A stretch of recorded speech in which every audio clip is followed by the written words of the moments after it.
And outstanding revolving debt hitting $1 trillion this year. Money management and debt are hot topics right now. But do they affect everyone in the same way? Here to talk about the generational differences in money habits and their impacts, as well as how you can achieve a healthier financial future, is Natalia Brown and Dasha Kennedy from National Debt Relief. Thank you both for joining us. Thank you for having us. Thank you. Natalia, you recently conducted a national survey to have a deeper understanding of the impact of bad money habits across generations. Can you share some of those findings? Oh, absolutely.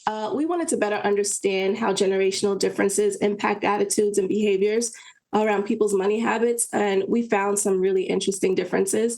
But the bigger takeaway was it confirmed that we need more affordable tools that can help change people's behaviors and for all generations. For example, we found that 60% of people admitted to making poor decisions, and 42% said that they were, in a financial struggle.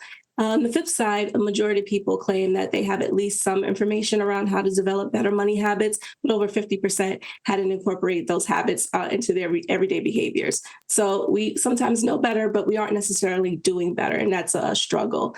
It's really interesting and validating findings by this survey that National Debt Relief did, because it's right in line with our mission to make sure that we don't just help with immediate debt, but we also encourage behavioral change and contribute to people building more secure financial future for themselves and their families. And Dasha, what are the most common money habits that seem to transcend generations? And how do these habits contribute to a cycle of debt?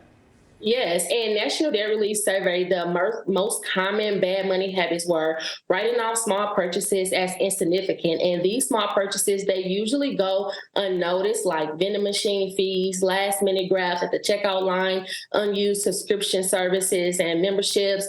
Gambling was also something that came up, which this does not necessarily mean casinos. It could be something like buying lottery tickets. Because the amount is so small, most people think that it's insignificant, but it adds up very quickly. And also using credit cards to pay bills, which can be very troublesome if you are using them without a plan to pay off the balance in full. And these habits, they contribute to the cycle of ongoing debt because they create a pattern of financial instability and reliance on credit for maybe to maintain a certain lifestyle or cover unexpected or unnecessary expenses.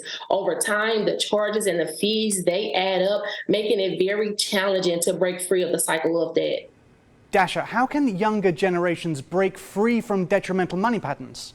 Yes, there are so many factors that play into this, but breaking free of this cycle, it requires a conscious effort to change these habits. And that can involve creating a budget, reducing unnecessary expenses, building an emergency fund, seeking relevant financial education, and making a commitment to live below your means. In the National Debt Relief Survey, we get some great advice from the older generation to the younger ones. For example, 61% of the baby boomers, they recommended that younger generation create an emergency savings fund, and 53% recommended that we start saving and investing as early as possible. Breaking free from those bad money habits can definitely be challenging, but I do believe that with the right financial tools and guidance, we can get past some of those. Natalia, can you share some tips on how to cope and overcome financial debt? Oh, of course. The first step is to make sure that we look at our financial situation. It can be scary, it can be daunting, but the first step is to make sure you get a full picture of your debt situation by looking at how much debt you owe, including the balances, the interest rate, and the minimum payments, and the other obligations that you might have.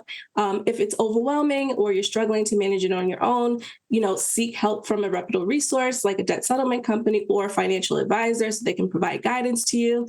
And if you have a plan and you are committed to that plan, don't get discouraged by any setbacks or slow progress because it does take time. National Debt Relief, we try to make sure that we get clients affordable, quick 24 to 48 months versus minimum payments, and a support system to help people achieve their goals and stay motivated. Where can people go for more tools and resources? So we're always happy to talk to anyone completely free of charge. And we have a website. It's nationaldebtrelief.com, or you can give us a phone call at 800-718-0487. You heard it right here. For more information, visit nationaldebtrelief.com.